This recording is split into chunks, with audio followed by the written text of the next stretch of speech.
This is how you're going to fix 404 page not found error in Hostinger. So if 404 error means that the server is working but cannot find the page you requested. So first thing that you're going to do is you're going to check the URL. First, ensure that the link you're using has no typos and uses the correct capitalization. So file paths are case sensitive.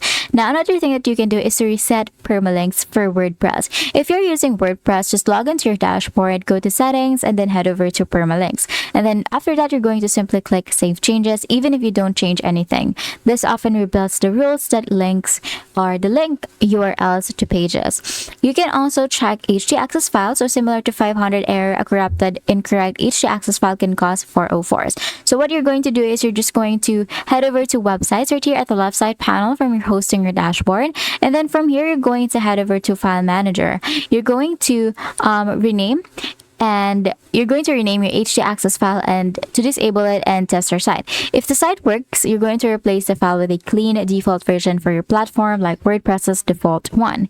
Now, another thing that you can do is to verify file location. Again, from the same file manager, you're going to ensure that the page file you're trying to access, for example, about.html, actually exists in the correct folder that is usually in the public_HTML. And that's it. That is how you can fix 404 page not found error in Hostinger. If this video helped you, please don't forget to like the video and subscribe to the channel for more videos like this.